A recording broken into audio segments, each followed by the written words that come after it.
सर्वांना नमस्कार. जय शिवराय, जय जिजाऊ.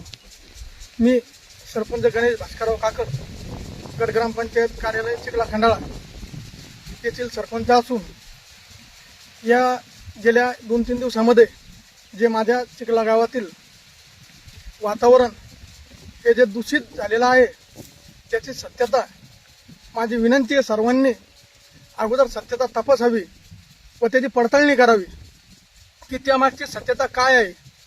हा सर्व घटनाक्रम ठरवून पूर्व प्लॅनिंगनुसार केलेला आहे आणि मी सरपंच, गावातील सर्व मंडळी, गावकरी मंडळी यांचा कुठल्याही प्रकारचा पुतळ्याला विरोध नाही आहे. आमच्या गावामध्ये 3 तारखेला पुतळा बसवला. 4 तारखेला सकाळी निदर्शनात आल्याच्या नंतर आम्ही 5 आणि 6 तारखेला 2 दिवस गाव पातळीवर गावाची मीटिंग घेतली. गावातील आमच्या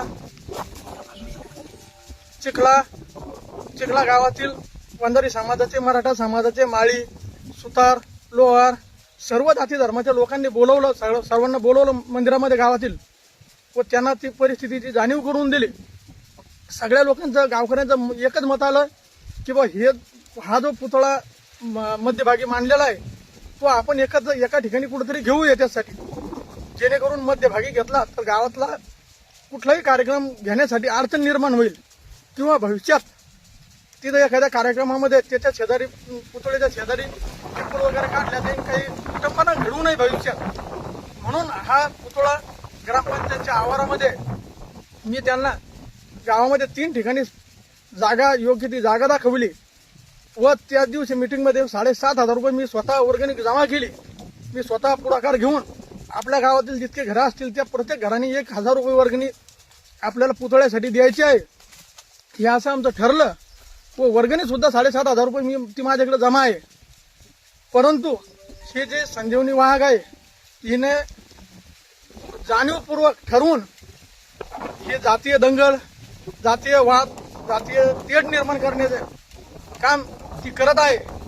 गावामध्ये आमच्या आतापर्यंत सर्व सलोख्याचं वातावरण होते. मी स्वतः सरपंच झाल्यानंतर 2022 मध्ये सरपंच झाल्यानंतर 2019 फेब्रुवारी 2023 रोजी शिवजयंती व महाशिवरात्री एकाच दिवशी आल्या होत्या. हा असा योगायोग हजारो वर्षापूर्वीपासून आलेला नसन. मला वाटलं की आपण शिवजयंती साजरी करायची तर कशी करायची, तर मग डीजे न लावता किंवा कुठलाही वादक न करता किंवा काही न करता आपण रक्तदान करूया. आणि माझ्या लक्षात आले की छत्रपती शिवाजी महाराजांनी स्वतःचे बोट कापून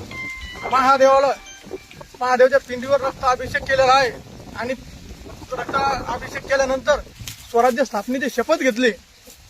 त्याच नियमाप्रमाणे आम्ही खरी शिवजयंती महाशिवरात्रीच्या दिवशी रक्तदान करून साजरी केली. त्यामध्ये 45 ते 46 लोकांनी,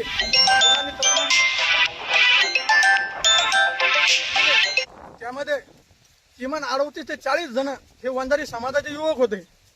त्यामध्ये कुठलाही जातीवाद आला नाही किंवा आमच्या गावामध्ये पूर्वीपासून आम्ही सर्व गावकरी मंडळी भीम जयंती, अण्णाभाऊ साठे यांची जयंती, छत्रपती शिवाजी महाराज यांची जयंती, स्वर्गीय लोकनेते गोपीनाथरावजी मुंडे साहेब यांची जयंती, राष्ट्रसंत श्री संत भगवान बाबा यांची सुद्धा जयंती आमच्या गावातील सर्व गावकरी मिळून सर्व सलोख्याने साजरी करतात.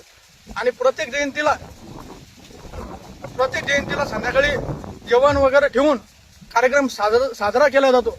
आम्ही कुठल्याही प्रकारचं डीजे वगैरे काही लावत नाही. टाळ गजराच्या, मृदुंगाच्या गजरात गावातून पालखी काढून त्याची मिरवणूक काढत असतो.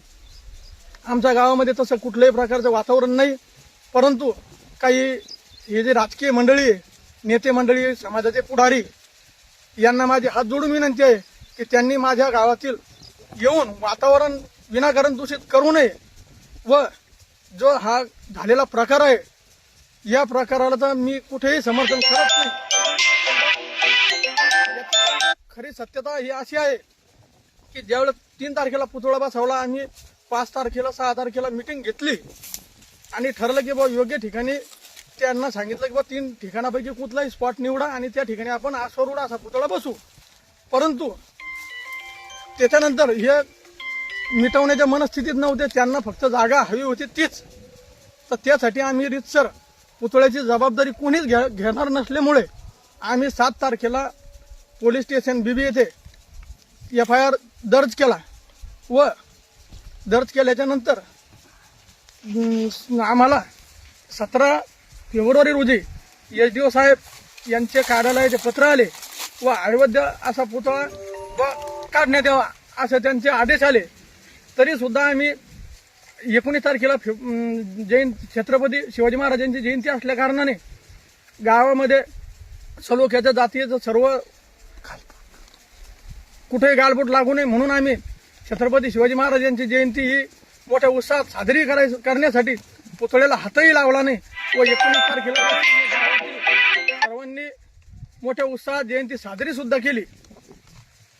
त्यानंतर 20 तारखेला परत आम्ही ज्यावेळेस तिथं गेलो होतो त्यावेळेस तिथं त्या पुतळ्याच्या अवतीभोवती अवैधरित्या बांधकाम करण्याच्या तयारीत असलेली संजीवनी महाग तिने अगोदर बोलून ठेवलेल्या महिला या सर्व महिला तिथं अगोदर उपस्थित होत्या. मी तिथे स्वतः पाटील साहेब आमचे पोलीस स्टेशनचे ठाणेदार यांना त्याबाबत अवगत करून ते स्वतः तिथे हजर झाले व ते आम्ही गट्टू जप्त केले. कारण मी सरपंच या नात्याने एक त्याची जबाबदारी माझ्याकडे आहे, ती माझी मी जबाबदारी पाळली. त्यावेळेस तिने अगोदरून ठरवून प्लॅनप्रमाणे तिच्या महिला अगोदर बोलवून घेतल्या. त्याच्यानंतर ते आमच्या इकडच्या गावातील दुसरा गट तिथं हजर झाला आणि त्या महिलांची काय बाचाबाची झाली, काय हाणामारी झाली त्याचं मी समर्थन करत नाही, त्याची 100% जाहीर निषेध करतो. व त्यामध्ये माझा किंवा गावातील कुठल्याही पुरुष येतात त्यामध्ये हस्तक्षेप नाही. जे काय घटना घडली असेल ती महिलांची घडली.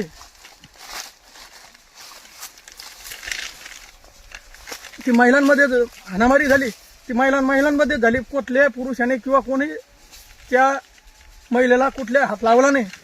आता हे संजीवनी वाहक सांगत असेल की बाबा माझे कपडे फाडले, सरपंचानं फाडले, कोणी फाडले, कुठलं काहीतरी त्यांनी एक छोटासा तरी पुरावा दाखवा मी तिथे हजर होतो म्हणून. मी हजरच नव्हतो तिथं, मी साईडला होतो. आणि तिचे कपडे तिने स्वतः फाडले का तिच्या सोबतच्या बायांनी फाडले हे मला माहीत नाही.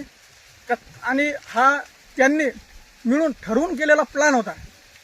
बाहेरगावचे मंडळी समाजाची तिथं बोलवली, गावामध्ये जातीय तेढ निर्माण करण्याचं काम केलं. तरी माझे सर्व समाज बांधवांना विनंती आहे कृपया करून की कोणीही गावामध्ये जातीय सलोखा बिघडन किंवा जातीय वातावरण दूषित होईल असे कृत्य करू नका किंवा बोलू नका. आणि याचे सर्व मला जाणीव असल्यामुळे मी स्वतः आज पोलीस स्टेशनमध्ये आत्मसमर्पण करीत आहे. माझी पुराव्यानिशी मी स्वतः तिथे हजर होत आहे.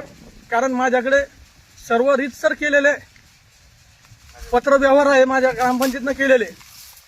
आणि पुतळ्याला परत एकदा सांगतो की माझ्या चिखला गावातील कुठल्याही व्यक्तीचा, समाजाचा, कुठल्याही माणसाचा सुद्धा पुतळा बसविण्यासाठी विरोध हा नव्हता आणि नाहीच. धन्यवाद.